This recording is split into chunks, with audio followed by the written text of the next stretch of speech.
Alors, l'analyse de ce match France-Autriche. Qu'est-ce qu'on peut dire sans paraphraser Antoine Griezmann, c'est qu'on s'est fait chier.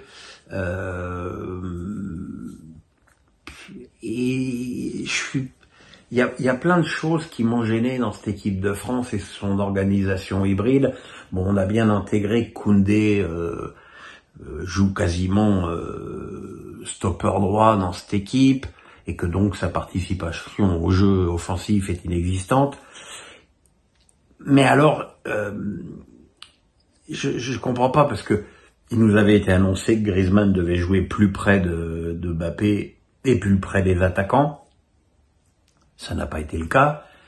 Alors qu'il était clair en début de match que Dembélé jouait du coup presque derrière Griezmann. Sauf que Griezmann a joué tellement bas que Dembélé, lui, n'a pas adapté sa position à celle de Griezmann et qu'on s'est retrouvé avec deux joueurs sur la même ligne et finalement peu de créativité. Il est quand même assez extraordinaire de noter dans ce match que Kylian Mbappé, qui est supposé être l'attaquant le plus prolixe de cette équipe, n'a pas reçu dans ce match un seul ballon d'un joueur offensif, que ce soit Griezmann, Dembélé ou Thuram, un ballon, je veux dire, qui entraîne une frappe ou une occasion de but. Et ça, c'est quand même problématique. Et ce qui est problématique aussi, c'est le rôle et le rendement, mais avant le rendement, le rôle de Thuram, qui encore une fois, comme je l'ai dit dans les notes, joue en fait au poste où Mbappé n'est pas. C'est-à-dire quand Mbappé est dans l'axe, il va à gauche, quand Mbappé va à gauche, il va dans l'axe. Et du coup, ça correspond assez peu à ses qualités, même s'il a été assez utile dans le jeu aérien. Mais voilà, ça fait plein de petites choses. Alors ce sont des réglages, c'est un premier match dans un tournoi. Ce qui compte avant tout, c'est de le gagner, ce qui a été fait. Mais il y a plein de petites choses. Alors de toute façon, on ne sait pas si Mbappé sera apte à jouer dans 4 jours le prochain match avec sa très probable fracture du nez.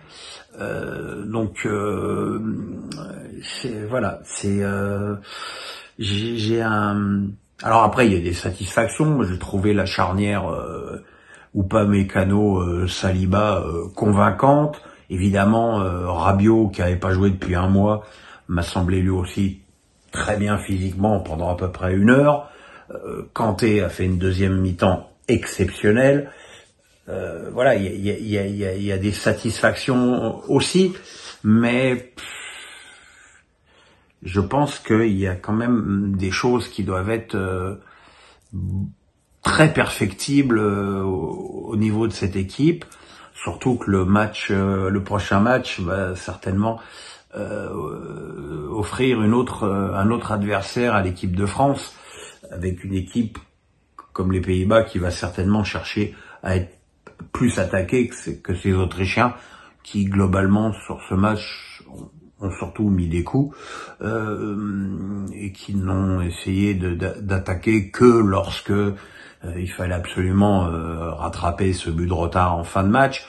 Je pense que sur le plan offensif, les Hollandais vont certainement nous proposer d'autres soucis,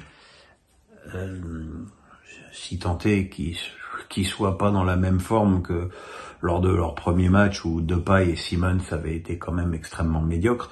Donc voilà, c'était bien de gagner ce premier match, je dirais l'essentiel. Maintenant, il y a encore pas mal de choses à régler un peu à tous les niveaux, parce que pour l'instant, encore une fois, il y a des petites choses qui ne vont pas. Je vous dis encore une fois, le positionnement de Griezmann qui doit définitivement être plus près du but adverse pour alimenter ses attaquants. Peut-être que la solution, c'est d'enlever un attaquant et de mettre Griezmann plus vers l'avant, et de jouer avec 3 milieux, et d'être un petit peu plus costaud. On pourrait jouer... voilà, c'est une piste. Voilà, et écoutez, le pouce, on s'abonne, et puis on se retrouve demain pour la suite des matchs. Passez une bonne nuit, mes amis.